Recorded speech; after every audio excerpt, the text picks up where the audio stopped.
Всем привет, друзья! Сейчас у всех на слуху минимализм. Это один из самых актуальных стилей в наше время. И это совершенно не зря. Он объединяет в себе функциональность, практичность, и в то же время он очень аутентичен.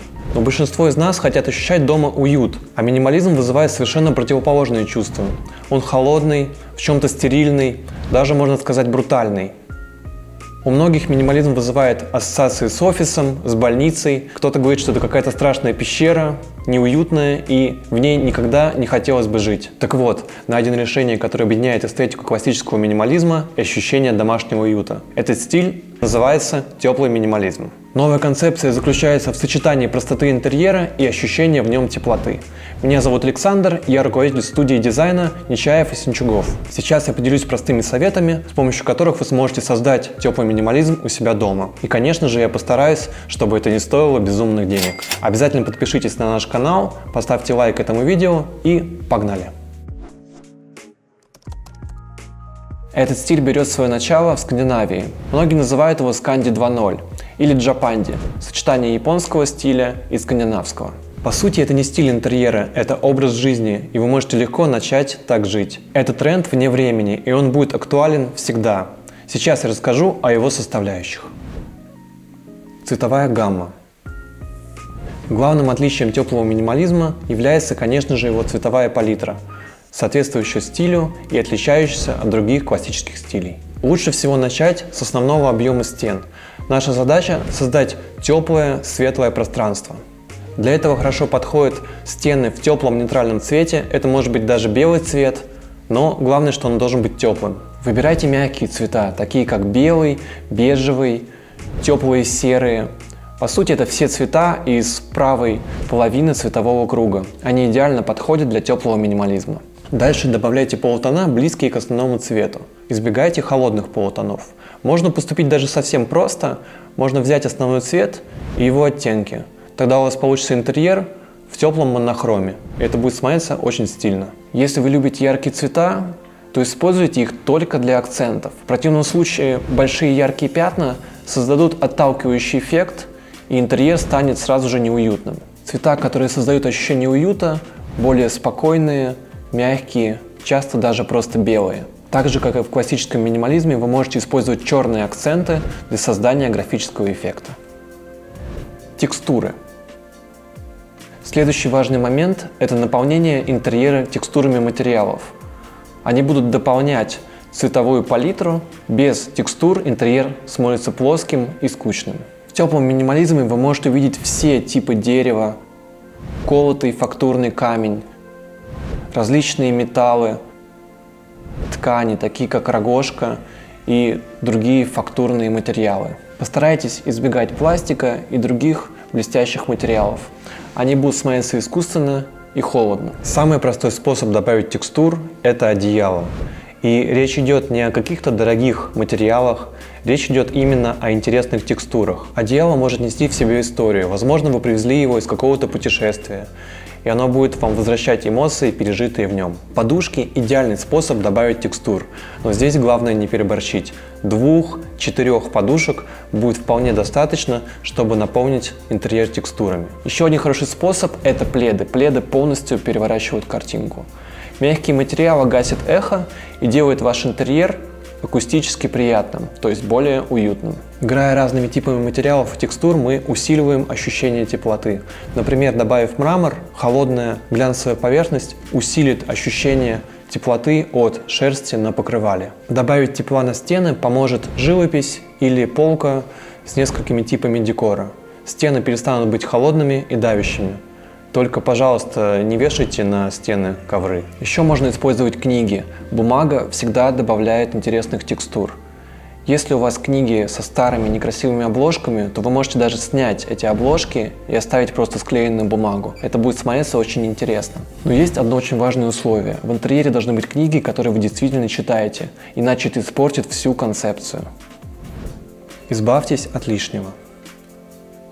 Когда люди слышат слово «минимализм», у них в глазах появляется страх. Мне что, нужно выкинуть все из своей квартиры и спать в пустой комнате в центре на матрасе? Нет, конечно же, вам нужны вещи. В спальне должна стоять кровать, чтобы спать. Рядом с ней должна быть тумбочка, чтобы на ночь убирать ваши вещи. Конечно же, нужен шкаф, но в спальне не должно быть вещей, которыми вы не пользуетесь. Это рушит всю концепцию минимализма. Если вы очистите стены от всего лишнего, то почувствуете в комнате воздух. Ваши глаза наконец-то будут отдыхать. Каждая оставшаяся вещь будет иметь для вас больший вес. Вы сможете сфокусироваться на том, что действительно важно. Посмотрите внимательно на вещи в вашей комнате. Возможно, многие из них попали туда не потому, что действительно вам нужны, а потому что шли в комплекте. Эти вещи совершенно не используются и создают ощущение захламленности. Очень часто друзья хотят подарить нам на день рождения, на новоселье или на любой другой праздник декор для нашего интерьера.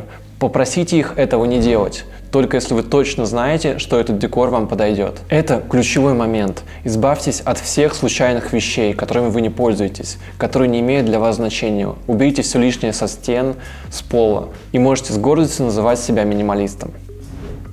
Несочетающаяся мебель. Наш следующий шаг будет сначала не очень понятен. Его смысл в том, что каждая вещь должна быть уникальная, нести свою функцию и историю. Не надо заполнять комнату мебелью из одного гарнитура. Сейчас это считается плохим вкусом. Ну или будет выглядеть так, как будто вам просто жалко потратить время и деньги на дизайн. Скомбинируйте диван с акцентными стульями и пуфом в другом стиле. Это разобьет симметрию и сделает интерьер более интересным и уникальным. Например, можно дополнить минималистичный прямой диван интересными изогнутыми линиями кресла и журнального столика. Микс из нового и старого позволяет получить уникальное сочетание форм и текстур. Это придает характер вашему теплому минимализму. Органические формы. Это следующий шаг, чтобы получить правильный вид вашего интерьера. В классическом минимализме используются прямые и чистые формы, но это не создает ощущения уюта. В теплом минимализме мы используем изогнутые органические мягкие формы. Также мягкости добавят декоративные предметы, такие как зеркала, цветочные горшки и лампы смягченных форм. Помните, лучше меньше да лучше. Так описывал минимализм великий Mies van der Rohe в середине 20 века. Суть стиля заключается в меньшем количестве предметов, но в более высоком их качестве. Также в этом стиле вернулись формы модернизма 70-х годов. Личные вещи. Еще один способ сделать более уютным минималистичное пространство – это не прятать, а наоборот выставить на показ ваши личные вещи, такие как книги, журналы, сувениры, личные фотографии или что-то значимое именно для вас. Выберите несколько мест, например, журнальный столик или комод, но не надо все забивать вещами. Глаз должен отдыхать. Это не должно выглядеть как сувенирная лавка. Не покупайте вещи только для того, чтобы заполнить пространство. Каждая вещь должна для вас что-то значить. Инвестируйте в уникальность. Предметы должны олицетворять уникальность, аутентичность. Вещи с историей. Можно найти интересные предметы ручной работы или уникальные винтажные. Это должна быть не обязательно антикварная лавка. Это может быть даже барахолка, какой-то развал, где вы найдете какую-то интересную вещь с историей. Возможно, вы слышали о восточной философии ваби-саби. Естественная красота несовершенная, незаконченная и без излишеств. Избегайте всего идеального. В природе не существует идеальных линий. Важно искать и видеть красоту не в замене всех предметов на новые, а в несовершенстве старых. Это учит нас ценить историю предметов и помогает их сочетать с новыми. Используйте предметы из натурального металла, такие как медь, золото, латунь. Мне очень нравятся шлифованные стальные поверхности.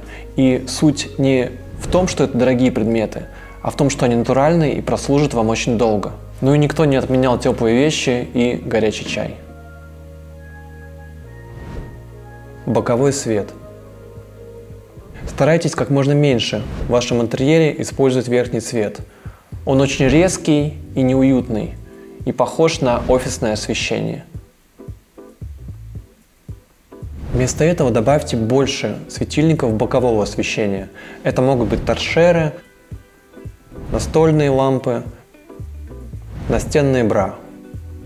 Чаще всего они будут включены постоянно и заполнять интерьер теплым, уютным светом. Ну и не забудьте, конечно же, что лампочки должны быть из теплого спектра. На верхний яркий свет обязательно поставьте диммер, чтобы контролировать его интенсивность и создавать более приглушенный, уютный свет. Также не забывайте о самом уютном способе добавить света в ваш интерьер. Это натуральные свечи. Но они добавят не только света, а еще и приятного аромата. Комната станет настолько уютной, что вам просто не захочется из нее уходить. Также для этих задач подходят винтажные лампы накаливания. Они создадут нужную атмосферу и помогут вам уйти от будничных проблем. Добавить жизнь. Есть две вещи, которые по-настоящему сделают наш теплый минимализм уютным. Первое – это, конечно же, растения. Растения всегда добавляют уюта и тепла в интерьер. Вы можете пойти в какой-то дорогой цветочный бутик, а можете купить цветы просто у бабушки на Авито. Растения должны быть высокими, с листьями красивой формы и глубокого зеленого цвета. Лучше иметь одно или два больших красивых растения, чем много маленьких. Они идеально визуально насытят пространство. Если у вас нет времени ухаживать за живыми растениями, а вы хотите добавить природу в ваш интерьер, то есть один очень простой способ. Поставьте в вазу на столе ветку. Это может быть любая ветка, найденная вами на улице рядом с домом. Абсолютно неважно. Это сразу же наполнит ваш интерьер текстурами и жизнью. Как и во всем жизни, в интерьере, конечно же, не нужно переусердствовать с растениями. Все должно смотреться естественно и натурально. Вторая вещь очень простая, она просто банальная. Это много натурального дневного света. Я часто вижу, как люди завешивают капитально шторы в своих комнатах, как будто это какой-то темный склеп, как будто они вампиры и дневной свет их убьет. Но дневной свет связывает улицу и интерьер в одно целое. Он заполняет интерьер жизнью. Это одна из самых главных идей – принести природу в наш интерьер. Даже если вы не любите свет, то ваше тело точно его любит. Свет дает энергию и наполняет нас жизнью. Давайте подведем итоги и еще раз повторим, как получить потрясающий интерьер в стиле теплого минимализма. Теплая цветовая палитра, текстуры, избавляемся от всего лишнего, добавляем несочетающуюся мебель, используем органические формы, наполняем интерьер личными вещами, используем боковой свет и обязательно добавляем жизнь. Напишите, что вы думаете о теплом минимализме. Вы предпочитаете классический минимализм или другие, более традиционные стили? За вдохновением обязательно переходите в мой инстаграм, там самые актуальные интерьеры нашей дизайн-студии. Если вам было интересно, то обязательно поддержите видео лайком. Подписывайтесь на наш канал, чтобы не пропустить новые видео, а также дергайте за колокольчик. До скорых встреч, друзья! Пока-пока!